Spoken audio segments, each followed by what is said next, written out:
Hey everyone, welcome back to Corporate Dakota. Today we're diving into a major banking deal that is about to go down. So buckle up because there are some big regulatory green lights you need to know about.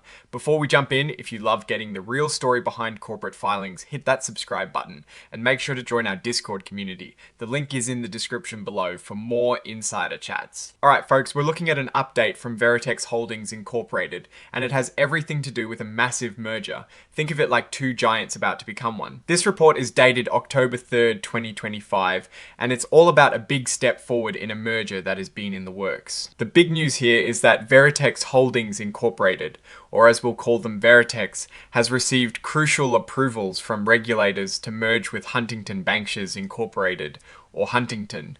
This isn't just a handshake deal, this is a merger that needs Big Brother's nod. For a while now, Huntington and Veritex have been planning to join forces. Huntington is slated to be the surviving company, meaning Veritex will essentially become part of Huntington. The deal was originally laid out in what is called a merger agreement, signed back on July 13th, 2025.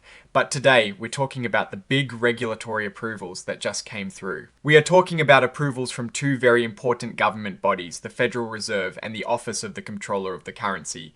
These guys have the final say on where the big bank mergers can actually happen. And guess what? They said yes. So, these are the final regulatory hurdles cleared for the merger of Veritex into Huntington itself. And not just that, their banking subsidiaries are merging too. Veritex's own banking arm, Veritex Community Bank, will also merge into Huntington's banking subsidiary, the Huntington National Bank. So this is a full-on integration. This is the key statement here. All necessary regulatory approvals to finalize these mergers have now been secured.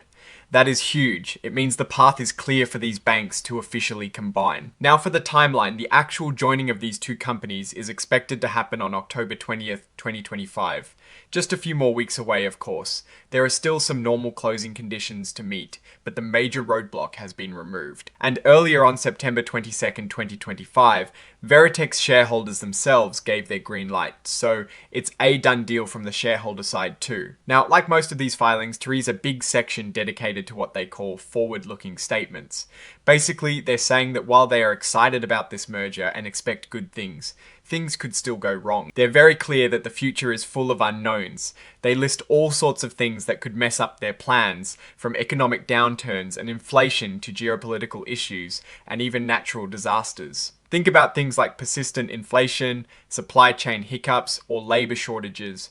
These aren't just buzzwords, they can seriously impact how well this new combined bank performs. They're also worried about unexpected costs from regulators, like special assessments from the FDIC, and potentially needing to hold more capital or take on more debt.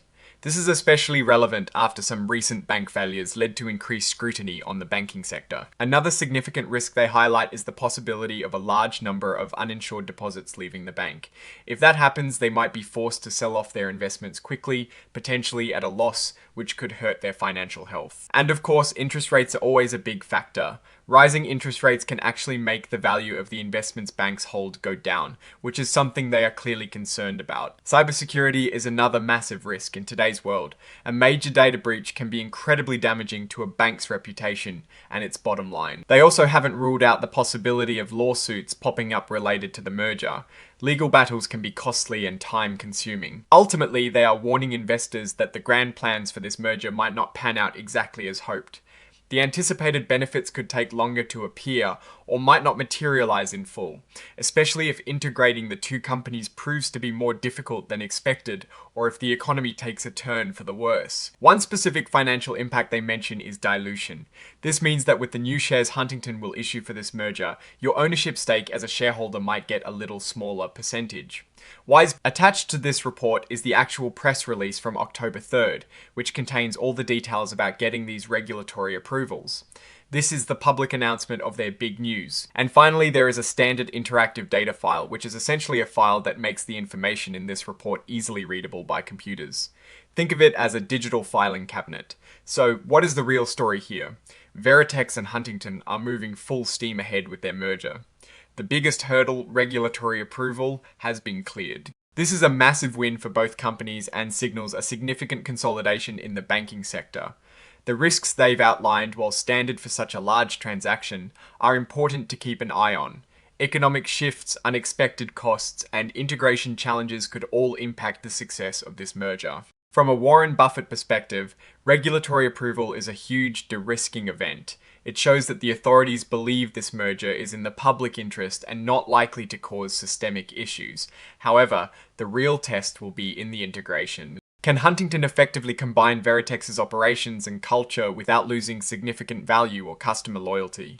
The mention of dilution is also something shareholders will want to watch carefully, as it could impact per-share earnings going forward. The key takeaway is that Huntington is betting on growth and efficiency by becoming a larger entity.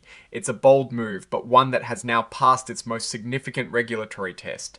Alright, that is our breakdown of Veritex Holdings' latest filing. What is your take on this merger and what it signals for the banking industry? Drop your predictions and thoughts in the comments below. If you found this analysis valuable, please hit that like button, it really helps us out, and subscribe for more deep dives into the corporate world. And don't forget to join our Discord community, linked in the description. Thanks for watching, and we'll see you in the next one.